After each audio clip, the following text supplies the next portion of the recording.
All right, ready for our next case? Please introduce yourself, state your name and DOC number for the record. David Lightsey, 419551.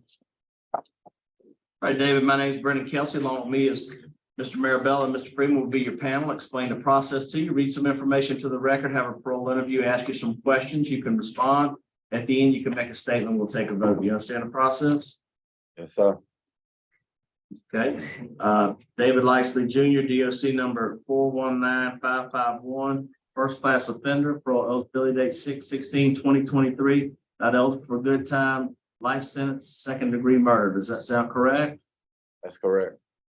And we have with us today, Mr. Lancaster, would you like to introduce yourself and your student, please?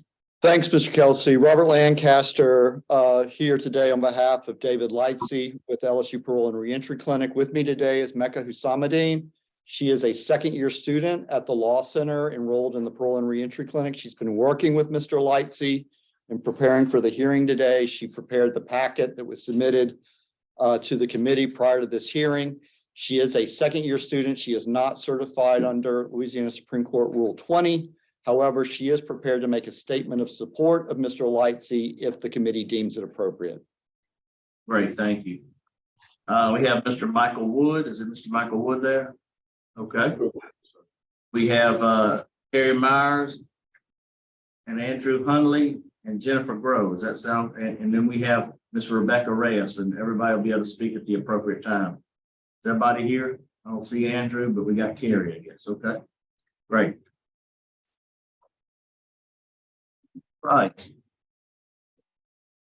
Mr. Lightsey, how old are you? 41. How many years have you been incarcerated? I'm in my 24th year, and June 16th be 25.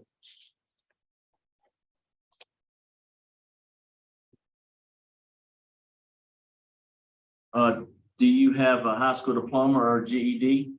Yes, sir. High school GED GED, tell me, when did you get your GED? in 2009. And tell me, what grade did you drop out of high school or school in? 9th grade. Like, why'd you drop out of school? I was arrested. I was still a full-time student. And you were arrested for what? Initially, first-degree murder. You were arrested on this charge. Yes, sir. I will tell, I've gone over you, of course, that packet's very thorough. I've gone over all your information. Tell me a little bit about the crime. Tell me what was going on in your life, what happened, you pretty gruesome crime. Tell me what led to this. But at the time, I was reconnected with my dad, and he kind of introduced his lifestyle to me. He was into various robberies and like just burglaries, and but to have his association, I just started participating in the burglaries with him. And this particular situation that led to this crime, we figured that Mr. Nini was not at his house. So we know that Mr. Nini was dealing with guns, and we went to burglarize his house. And in the midst of burglarizing the house, I had a confrontation with Mr. Nini and I stabbed him. And that's pretty much how this situation arose. We were arrested together a month later, and that's pretty much the end. I just kind of went with his kind of ideology on everything. I didn't have I was with him. I was trying to build a relationship up. We've been separated for several years at that point. And I just kind of resigned myself over to doing what he did just to have his association. And he wasn't doing anything legal. He wasn't doing anything right. So I kind of like went with it just to have the family association of love, because I didn't have no brothers or sisters. My mom and dad, it was really all that I had. We didn't really have nothing. And I just went with whatever he was suggesting for me to do, just to have his support. He's the one that the one that got you involved. Were you do any of these crimes before y'all got back together or not? No, sir. It was many years he was gone. When we reconnected, I initially seen him at a McDonald's, and he happened to be living not very far from where I was living at the time. I started associating with him after many years of not even seeing him. And his life is just, it was full of vice, drug addiction, primarily burglaries. You know, he wasn't trying to harm anybody, but he was a burglar. You still living? No, he's dead. He did go to DCI, but I started participating in crime with him, and it gave me the illusion of like I finally had like a dad, but it was artificial.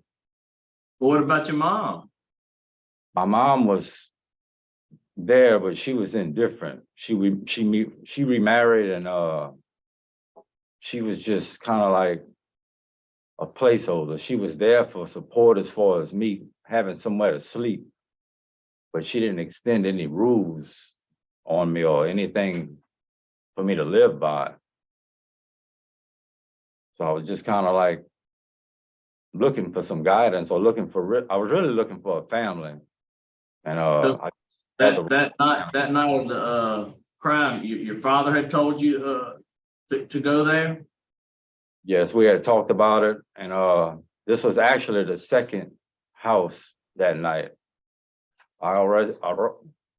The first incident is already in the record, and but yeah, we kind of collaborated on it because we knew that Mr. Nini was dealing with guns, and my dad had he had a guy that he would sell illegal guns to, a guy named Slade Thomas. So any guns that he can acquire through burglaries, he already had an avenue to sell guns. And the primary thing is he didn't have any money. So guns were an easy sell for him. And I'm just kind of along for the ride just to be with him in the car. I mean, tell me about, what about Mr. Nini? Did you know him? Mr. Nini actually lived 2 blocks away from where my mom's house was. And that, by him living so close, that's the reason that I knew that he had guns. So when my dad was looking for somebody that could possibly have a collection of like weapons, I suggested him because I knew that he did. So when it came to that point, months later, it was actually quite some time later, and he was trying to find out who possibly had guns. It was Mr. Nini's name came up that he possibly could provide the weapons that he needed to sell to his friend. I mean, tell me, so you just got in a tussle with him and stabbed him multiple times? I mean, well, tell me, I mean, this What guy's happened, life. well, when we arrived at the house, he had a truck, it was missing, so we all assumed that he was gone. We looked through the house. I didn't see anybody in the house, and the kitchen window was open. So I crawled through the kitchen window with the intention to let him in. But instead of letting him in, I went to the room to get guns, to look around. When I did find a collection of guns, I took a couple, and on my way out, I encountered Mr. Nini. He was like in a den area of his house. We ended up getting into like a confrontation, and I stabbed Mr. Nini in the chest, and it just, from there, that was pretty much it after that.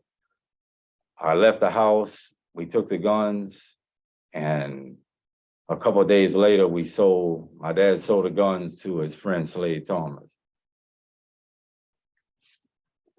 Tell me, I mean, pretty significant crime. I mean, what's your feelings about the victim, the impact it's made on the victim's life and the victim's family?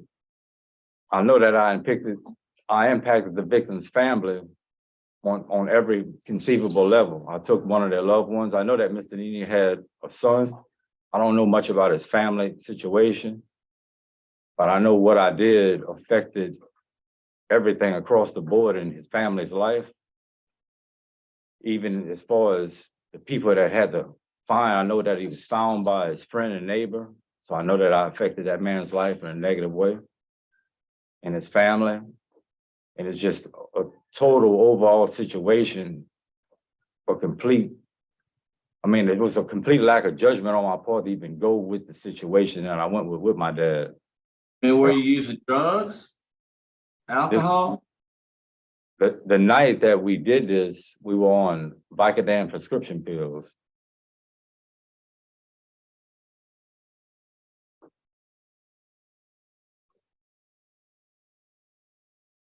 So what have you been doing while you've been in there to improve yourself? The first thing I did was I got my GED in 2009. After getting the GED, I became a educational tutor for several years. I took the various classes, the programming classes, but as I'm being a tutor, I'm also developing painting trade, which the painting trade eventually just eclipsed the tutoring job. I became a full-time painter. Out of my job, even now today, still a painter. I became certified in automotive painting and refinishing. And the job that I do now is pretty much putting up like different safety signs and ACA type signs. But I've taken the victims awareness class, which was the most profound class that's I feel like is offered here. Substance abuse classes, all the necessary programming. And I'm active in the religious community here. And I pretty much have dedicated myself to educational and religious pursuits for the better part of my incarceration.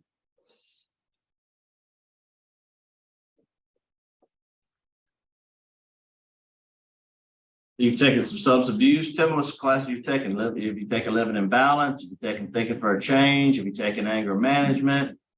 I've taken on substance abuse. I took the substance abuse class. That was my very first class. But even now today, I'm still associated because of the position that I got teaching. I'm associated consistently with the drug programs here. Since I've been here, I've not been written up for any drug-related write-ups, and I never failed like a urinalysis. I never had any issues with drugs. The thinking for a change class was the instruction in that class showed me a lot about thinking with objectivity, which a lot of people usually don't do. And if I did in this situation, I wouldn't have gotten myself into this situation from Jump Street. So that class provided me with language to use and tools to use for the future. The victims awareness class was the most profound because it gives you insight into the ripple effect that you have in people's life from the victim's family, even into your own family and everybody that gets involved with it. And it would take years for a person to arrive at that perspective independently. And that class helped me realize it really quickly. And it was a class that it's a life-changing class. The class risk management provides you with 27 different risk factors, and it digs kind of deep into your mental to give you a working vocabulary by which you can judge yourself against. Those three classes were the best as far as having something to rely on, to judge yourself against, and to be self-aware so that you don't go on committing the same errors and mistakes that you committed to end up in situations like this.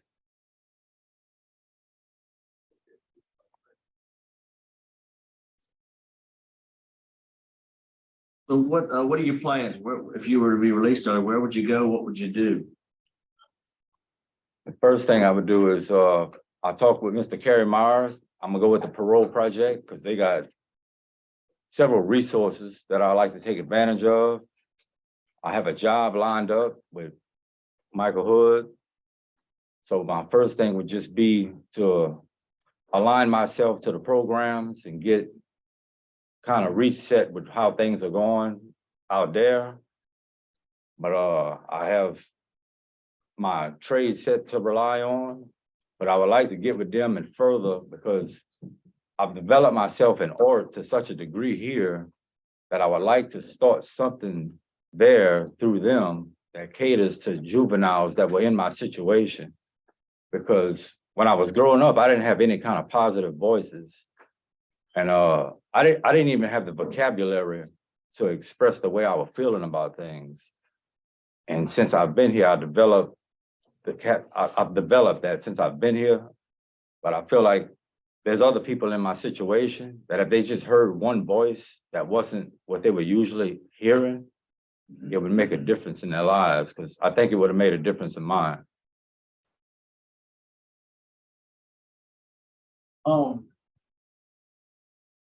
Yeah, sounds like you've done a lot of work on yourself. I see you've had 51 write-ups, looks like, and you have had some contraband write-ups. What would those be? The last write-up, the contraband, was a cell phone. At the time, I was going through a lot of court proceedings. I was completely ignorant to some things, and I needed to find out exactly what was going on and what I'm up against. I'm out of contact with everything. And the phone was the way for me to find out. And I got caught with the phone. But I didn't have anywhere to get the information that it was necessary for me to have. I didn't have anyone to rely on. I was kind of just in a stuck moment. And it's just Because you're in jail, you're not supposed to have a cell phone, right? sir. What about, you had a couple of them in 12, what were those contraband? So I had 2 cell phones. The first cell phone I acquired to investigate my legal proceedings. The second one was because my mom's situation, my mom died and she's still in a funeral home because the family, there's nobody to claim her. I'm the only one left. So when she died, I had to ask a lot of people to see what was going on. There was a lot of questions. The way she died, I'm not even informed of any details with her situation. So I sought phone to try to find out what happened. I'm still today don't know what happened. I just know where she's at. She's in a funeral home, and that's really kind of all I know. Because Did she pass away? Yeah, she passed away. When? That was 2019.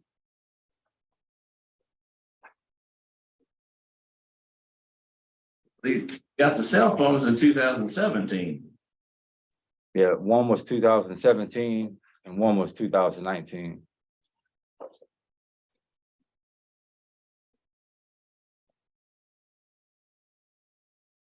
But you know that's wrong to have cell phones.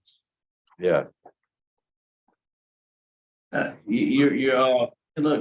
obviously you've done a lot of work and you're doing a lot of good things. I'm failing to sense or hear, some remorse or some regret or some empathy for this crime. What are your thoughts of that? Well, in my position here, as far as remorse and regret, when I think about what I've done, the primary thing is that when it gets to the stage of the restitutional stage to the victim, my investment in myself and changing my habits, my thought processes, and how I relate to people is pretty much how it enabled me not to put myself in the mindset to injure others for some kind of a selfish motivation, like what put me in the situation that I'm in. It enabled me not to resign my judgment to other people that would lead me into situations. So it was my dedication to education in the programs here that enabled me to develop the concepts that were needed for me not to reoffend in that capacity. But it also gave me the as far as the total picture of actually what I did to Mr. Nini, his family, and everybody involved, including my own family. So for that not to happen ever again, it took me to dedicate myself to positive ideals and to start living those ideals within this situation, because you have to, because our habits is what creates us. You act out of what you kind of believe, what your self-convictions are.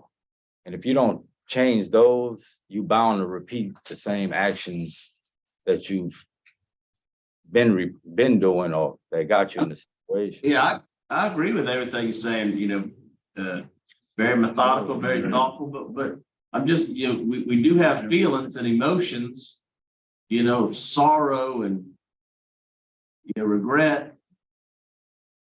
You know what I mean? Those things. I understand that, but that's not, we can't class our way through those feelings. Yeah, but it is those feelings that was a dropping point for me to do what I do. Sure. So when I'm sitting there reflecting on what I did, it's the feeling of regret that pretty much becomes the propelling energy to make me strive forward. Okay. Good. I got it. Okay. Good answer, Mr. Marvell. Mr. Lightsley, I just have an observation, I guess I want to ask you. When you were describing being in that house and committing this murder, you kept using the pronoun we. We did this, we saw this. Was there someone else in there with you? But the pronoun we, I was referring me and my dad. Oh, your dad was not there, as I understand it. You went and got him afterwards at Camaradas or whatever the name of the place was he was. I just observed you say that on a number of occasions when you were describing what happened, you kept using the pronoun we. Do you realize that you did that? Is there some? Yes, sir, I realize it. But no one else was in that house with you when you committed this murder and stole these guns? Nobody else was in the house. I went into the house alone and left alone. All right, just a question. Yeah, it's another question. Mr. Freeman, would you ask Mr. Freeman? Mr. Lightsey, you kind of just pass over. I stabbed him in the chest and then it was over. How many times did you stab him?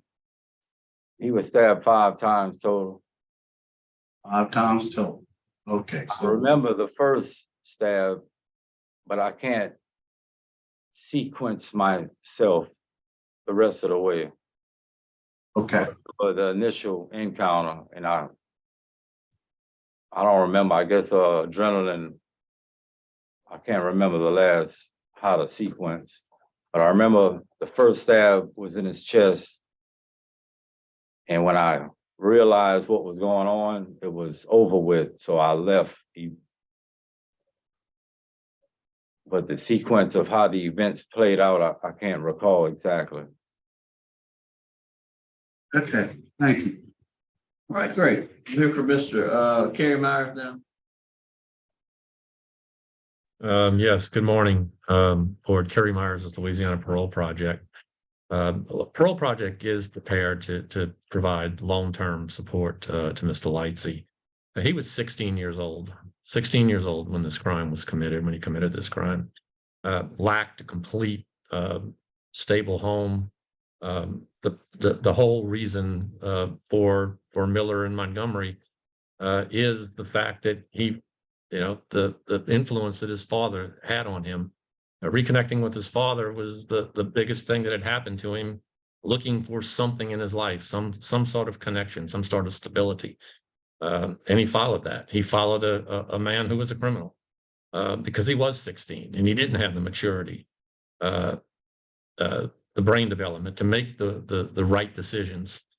But you can see the work he's done since he's been incarcerated. You can see the fact that he has vocational certifications. He's taken substance abuse, anger management, victim awareness, thinking for a change. He's been a leader. He's a trustee. We're prepared to offer him, like I said, long-term support. He has employment.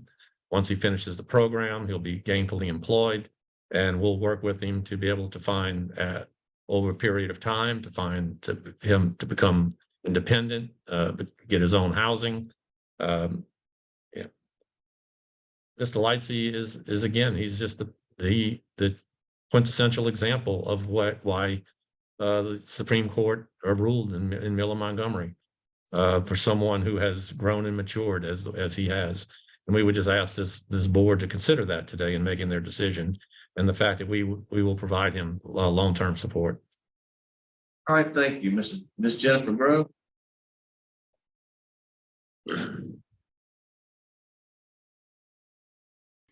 Yes, I found out David was my cousin in about 2015, and I went to Angola to meet him, found him, and we've been in contact ever since. We talk often. I go to every rodeo that I can. Watch him grow, watch him excel in everything that he does. He also helped us with my daughter. I have a daughter. She's now 27. About 3 years ago, she was going down the wrong road in drugs, bad drugs. And David talked to her numerous of times, and they would write letters, and my daughter is now straight. And David was a big part of that. Let's see, trying to just think, make me nervous. But other than that, I don't know too much about the rest of David's family. I really didn't care to meet him.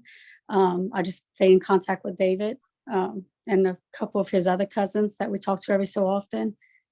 But yeah, I think David's come a long way. Okay, And thank you. Welcome. Thank you. I apologize. Warden, would you like to give me a little input? Sure, Ms. Kelsey. I just want to clarify a couple of things on the record. The write-ups that you referred to in 2012, looking back over those, that had to deal with cigarettes and free world tobacco. He did have in 17 the write-up, the contraband for the phone. He had a defiance in 18, and then that last contraband charge was in March 30th of 2020. He just got his minimum B custody back in October of 22. That last write-up had moved him back down to a medium custody, and he just got his Class B back in October of 22. Okay. All right, thank you. Thank you for clarifying that. Miss Rebecca, we'll hear from you now. Good morning. My name is Rebecca, and I am the granddaughter of Altanini. And I heard this is very hard. Yes, ma'am. Speak to the board. You just speak to us, okay? This is very hard to hear him describe this act that he did, but he's acting like it's in the third person. He committed this crime, and he's acting like we did it, and but he did it. And he's saying he's 16. Well, I was 16 when it happened too. We're the same age, the exact same age. This is also the same boy that would go around teasing my grandpa and throwing rocks at him before this had even happened. So, and I was there at my grandpa's house the weekend before for a wedding for our cousin. And the last words out of my grandpa's mouth was, "You be safe in Houston. It's dangerous there." And I told my grandpa, "Grandpa, you need to be safe here. It's dangerous on these roads where you're picking up cans." And he's like, "I'm in my own home. Nobody's going to hurt me." And those were the last words I heard from my grandpa, who was 81. He wasn't dealing guns. He had an old rifle in his back bedroom. He stabbed him to death several times, and he left him there. And he left him there to die because he tried crawling to the kitchen to get to the phone because there was blood trail marks there. And we know this because we had to clean up the house. My nanny and my uncles and my Pyran had to clean up their Pyran's blood off the floor so that we could go in as a child, as a 16-year-old, because you're saying he's a child.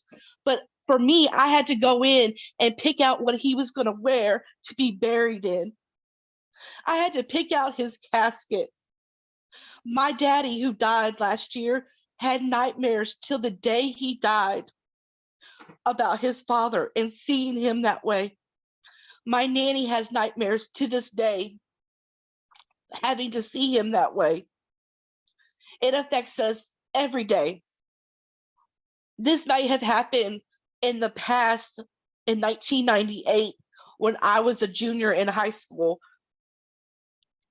But it's for us, it's still fresh in our minds. This is a man who loved us unconditionally, who drove the school bus for years.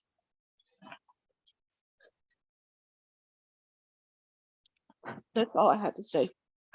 Thank you. Thank you. Mr. Kelsey, we do have one more support statement for Mr. Lightsey. Mike Hood is here. Oh, is it Hood? Yes. Hood or Wood? Hood. Good, sir. Oh, I apologize. Hood. Okay, I didn't have you down to speak, but that's fine. You can go ahead and make a statement, brief statement. Hey, how y'all doing? Of course, y'all know my name's Mike Hood. I did 20 years, incarcerated, 18 at Angola. Y'all let me out in April last year. Since then, I've been doing really well, pretty successful. I've known David for 12 years of incarceration with him. I know he did a real foul thing. I did a real foul thing, and y'all gave me a shot. I'm just saying that he's got somebody that he can depend on if y'all, in the event y'all let him out. I have a job lined up for him when he gets done with his parole project. I have an address for him also, if that's possible. So, he's very productive. He's helped me out when I was in prison. I've helped him out. It was a kind of a, each one with a shoulder. So, he's really not what he was at 16. I've known him that much. All right, thank you. Hey, David, would you like to make a statement on your behalf? I would like to thank the committee for giving me opportunity to appear before it. To Mr. Needy and his family, I apologize for what I've done. I know that I personally affected his family, and even now today from what she said, and I'm sorry that I affected them in a negative capacity like that. And I dedicated my life here to not ever doing that to anybody's family again whatsoever. And thank you for letting me have this opportunity. Okay, great. Husamadeen, would you like to wrap up? Thank you, members of the committee. Since I met Mr. Lightsey, he has shown remorse in many ways. Every time we've Zoomed, every time we've had our 3-hour meetings, he's been very, very regretful for his heinous crime. And he has put forth efforts for almost 25 years in everything he's done, from working to get his GED and mentoring other individuals and teaching under other individuals, to converting to Judaism and leading the Jewish men into being hopeful for a better chance at life and just being a changed individual. He spent the last almost 25 years just working towards being better. And when he started his incarceration at 16 years old to his first opportunity here today at a chance to do life right, Mr. Lightsey has truly matured, self-reflected, and intentionally taken actions to rehabilitate himself with daily remorse to Mr. Nini. He's had the time, space, and ability to change and has made those efforts in regarding the juvenile lifer status under Policy 304, Act 277. We just asked the committee to consider his age and life circumstances, his service unto others, his demonstrated growth, his low risk for recidivism, and many other factors that Mr. Lightsey has shown and has worked towards. We know that he has had many circumstances where he has fallen to contraband, and we know that he has trouble sometimes showing his true emotions, but I am here to say that I have sat with Mr. Lightsey day in and day out, and he is ready to go into society being as positive as he's been within the walls of LSP within the world. And so we just ask humbly that you please consider this early release, and he will do everything that he's done inside. He has long-term goals to positively affect youth and make sure that things like this don't happen in the future. He is truly sorry, and he just thanks you for a chance at another life. Thank you. Thank you. Thank you. Mr. Chairman, I would like to move that we go into executive session to discuss confidential matters. Got a motion for executive session? A second. Second, roll call. Brandon Kinsey. Yes. Sonny Marabella. Yes. Steve Rudy. Yes. We'll be right back.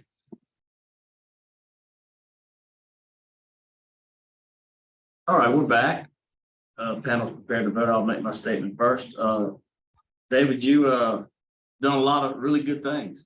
Done a lot of really good things with your time there. Obviously, you've done some mentoring, you've done some tutoring, you've done some work just vocation wise. You've really, you've done a lot of good work. I'm impressed with what you've done.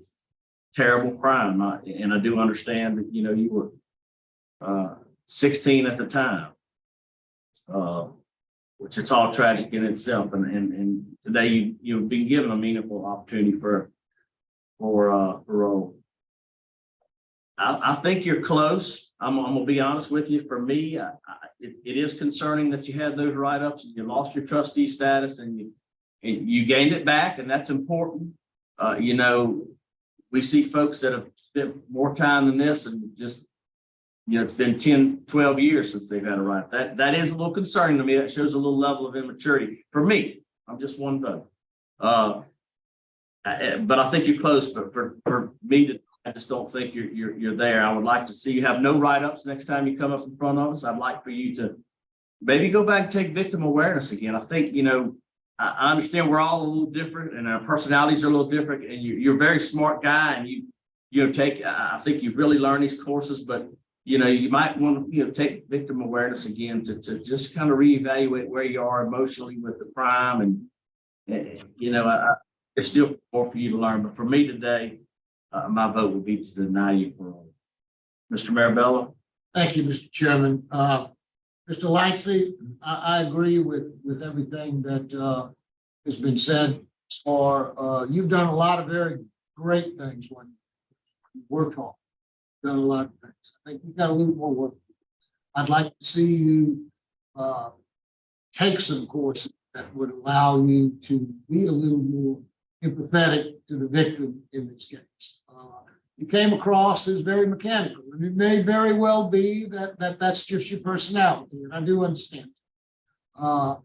But I think that you've got a little more work to do. My vote likewise would be to deny today, but I think you're close. I think the next time you get an opportunity to apply, it would be a different story. For today's purposes, my vote would like. Mr. Freeman. First off, I would like to thank, Mr. Needy's granddaughter for coming here today. I know that's, tough to relive these events. Like you said, you also 16 years old. Other than that, I concur with my colleagues and I vote to deny. All right, you have 3 votes to deny. Today, your parole's been denied. Good luck to you.